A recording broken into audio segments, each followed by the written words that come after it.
Il-kap tal-Oppożizzjoni u tal-Partit Nazzjonalista Bernard Grech qal li minn issa sal-elezzjoni ġenerali li jmiss il-gvern se jipprova jixtri l-vot tan-nies għax fi kliemu dan hu gvern b'daru mal-ħajt mingħajr viżjoni. Fir-replika tal-baġit tas-sena d-dieħla, il-kap tal-Oppożizzjoni qal li wara 3 leġislaturi il-gvern qed juri li qatt qalbu mill-isfidi li ħoloq stess fil-pajjiż. Dr. Grech tkellem dwar id-dejn tal-pajjiż li jlaħħaq 10 biljun euro u qal li għall-Prim Ministru dan qisu xejn mhu xejn. Argumenta li bħala parti mir risposta ta' kif se jiġi indirizzat id-dejn. Qal li żied baxx il-bolla li trid titħallas biex in-nies jieħdu pensjoni sħiħa. Dr. Grech sejjaħ din il-miżura bħala qarrieqa u tenna li gvern ġdid nazzjonalista se jneħħiha. Staqsa kif jista' l-gvern iwiegħed viżjoni li twassal kwarta seklu meta lanqas għandu viżjoni hu stess fil-preżent. Il-kap nazzjonalista tkellem dwar it-traffiku u qal li min iħaddem qed ikollu iħallas iktar ħaddiema għax jinqabdu fit-traffiku. Huwa attribwixxa din il-problema għal mudell ekonomiku tal-gvern li qalu bbażat fuq il-kwantità u mhux fuq il-kwalità. Qal li l-gvern ġab eluf ta' ħaddiema barranin b'konsegwenza li l-infrastruttura tal-pajjiż mhix tifla u minħabba f'hekk qed bagħti l-kwalità tal-ħajja tan-nies.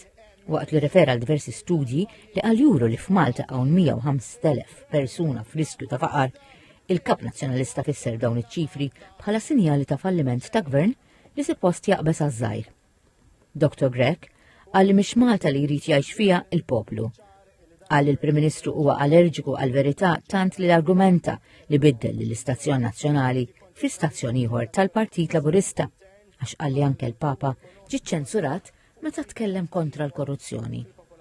Dr. Grech tkellem dwar il-qasam soċjali u qal li gvern ġdid nazzjonalista irida taħdem fuq 4 binarji. Jissaħħu l-benefiċċji, ħidma mill-qrib mal-NGOs biex jindirizzaw l-sfidi soċjali, żieda fil-professjonisti foqsma varji u twaqqif ta' mekkaniżmu ta' governanza soċjali li jirriflettu t-tibdil demografiku. Qal li l-Partit Nazzjonalista għandu viżjoni futur soċjali li se tinbena madwar in-nies. Hawnhekk irrefera l-qasam tas-saħħa u qal li l-gvern rema dan is-settur kif qal ġara bi3 sptarijiet u mingħajr investimenti ġodda fil-kura primarja. Dr. Grech qal li dan huwa gvern li ma jafx lanqas id-data meta se jinfetaħ il-Pawla Medical Hub.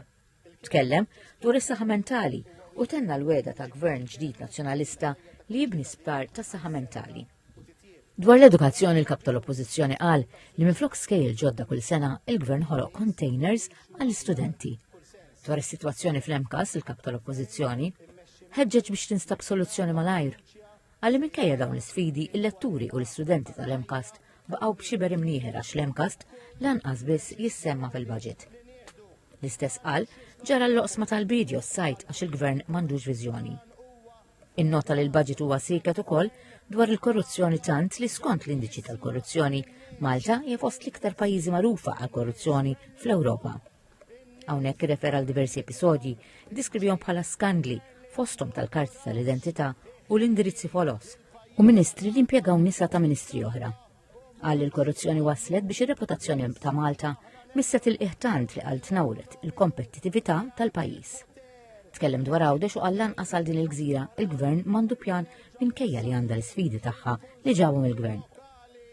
Fuq l-ekonomija l-kap nazzjonalista qal li l-gvern ċeda l-armi u waqaf jiġġenera niċeċ ekonomiċi ġodda. Qal li l-Partit Nazzjonalista jemmen f'mudell ekonomiku li għati l-kwalità lin-nies. Sit jargumenta li n-nuqqas ta' kwalità u wkoll rifless fil-qasam ambjentali. Waqt li tenna li l-budget tas-sena d-dieħla huwa wieħed bla pjan, Dr. Grech reġa' appella lill-gvern biex ineħħi t-taxxa minn fuq il-kola. Hawnhekk irrefera tnaqqis fit-taxxa ta' dħul li ħabbar il-gvern u qal li dawn il-benefiċċji huma tard wisq meta wieħed iqis iż-żidiet fl-ispejjeż tal-għejxin. Qal li mill-banda l-oħra l-Partit Nazzjonalista tipproponi li jnaqqas it-taxxa ta' kulħadd u mhux sezzjoni tal-popolazzjoni biss.